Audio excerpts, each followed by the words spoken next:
Hello friends, welcome to my channel. இன்றைக்கி நம்ம key making தான் பார்க்க போகிறோம். வீட்டில் எப்படி ஈஸியாக கீ செய்யுதுன்னு பார்க்கலாம் வாங்க.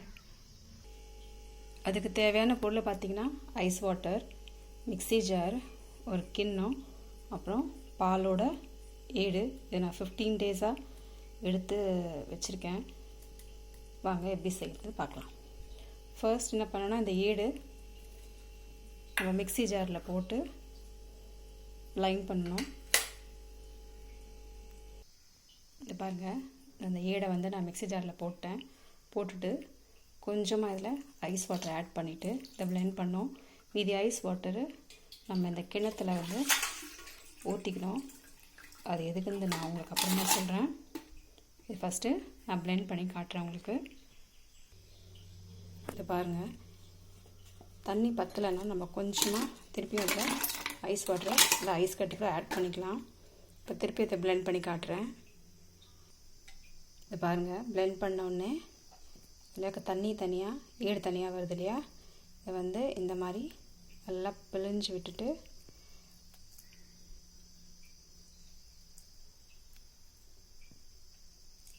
இந்த ஐஸ் வாட்டரில் போட்டுடணும்.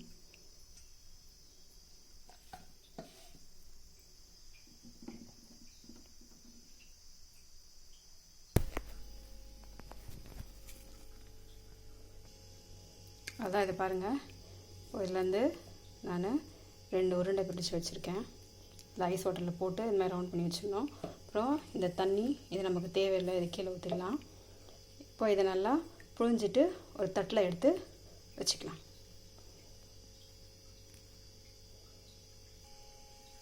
அவ்வளோதான். இது பாருங்கள், கையில் நல்லா நான் தண்ணி வெள்ளம் வடித்து இந்த மாதிரி 2 பாலை எடுத்து வச்சுருக்கேன். அப்புறம் அடுப்பில் ஒரு கடாயை வச்சு அதை லேசாக சூடாகிட்ட பிறகு லோ ஃப்ளேமில் வச்சு இந்த பால்ஸை இதை போட்டுடணும். அவ்வளோதான். இது அப்படியே சிம்லேயே இருக்கணும்.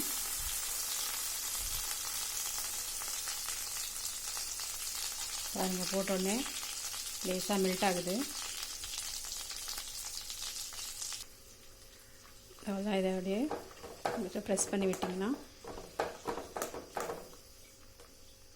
ஃபுல்லாக இது கரைஞ்சிரும். லோ ஃப்ளேம்லேயே வச்சு பண்ணணும். அப்போ தான் உங்களுக்கு நிறைய எண்ணெய் வரும். இப்படியே கிளறிட்டே இருக்கணும்.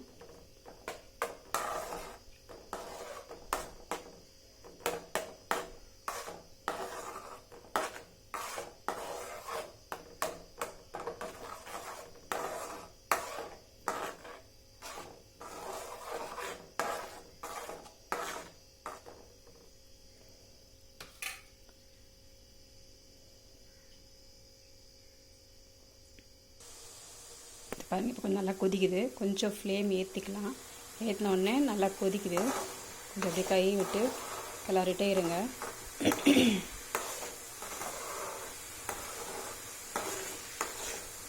இந்த மாதிரி கொஞ்சம் நல்லா கொதித்த பிறகு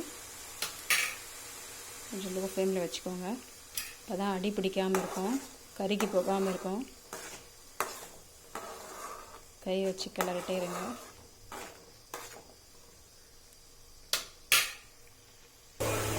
இது பாருங்கள், கொதிக்க ஏடு தனியாக, எண்ணெய் தனியாக, நெய் தனியாகவும் ஏடு தனியாக வந்துகிட்டே இருக்குது. ஸோ இது இந்த ஏடு எல்லாமே கரையணும். கரைஞ்சி அது நெய்யாக மாறும். 15 டேஸ் நான் அந்த வெண்ணெய் சேர்த்து வச்சதுக்கு எனக்கு எவ்வளோ நெய் கிடச்சிருக்கு. ஸோ நீங்கள் இப்போ 20 டேஸோ இல்லை 1 மாதமோ சேர்த்திங்கன்னா உங்களுக்கு நிறைய கிடைக்கும்.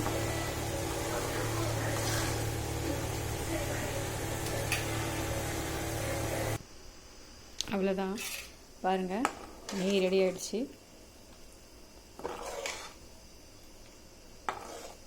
இதை ஆஃப் பண்ணுறதுக்கு முன்னாடி என்ன பண்ணோன்னா, நம்ம 10 to 15 டேஸாக நம்ம வெண்ணெய் சேர்த்து வைக்கிறோம் இல்லையா. ஸோ அதனால் அந்த வெண்ணெயில் ஒரு ஸ்மெல் வரும்.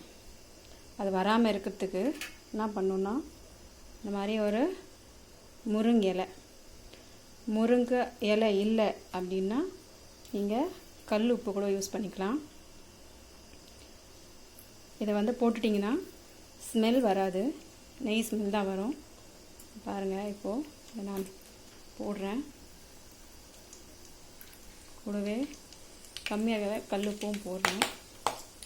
போட்டுட்டு இதை ஆஃப் பண்ணிடணும்.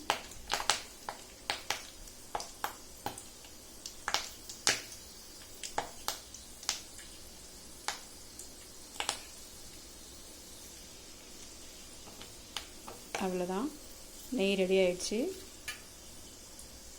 இதை ஆறின பிறகு ஃபில்டர் பண்ணி நான் உங்களுக்கு காட்டுறேன். அவ்வளோதான், பாருங்கள், நம்மளோட நெய் ரெடி ஆயிடுச்சு. ஸோ இதில் இருக்க மாவெல்லாம் நான் எடுத்து இங்கே வச்சிட்ருக்கேன். இதை வேஸ்ட் பண்ணாமல் நம்ம எதனா ஸ்வீட் செய்யணுன்னா அதை யூஸ் பண்ணிக்கலாம். இந்த முருங்கை இலையும் உப்பும் எடுத்து ஓரம் வச்சுட்டேன், இதை நம்ம யூஸ் பண்ணிக்கலாம்.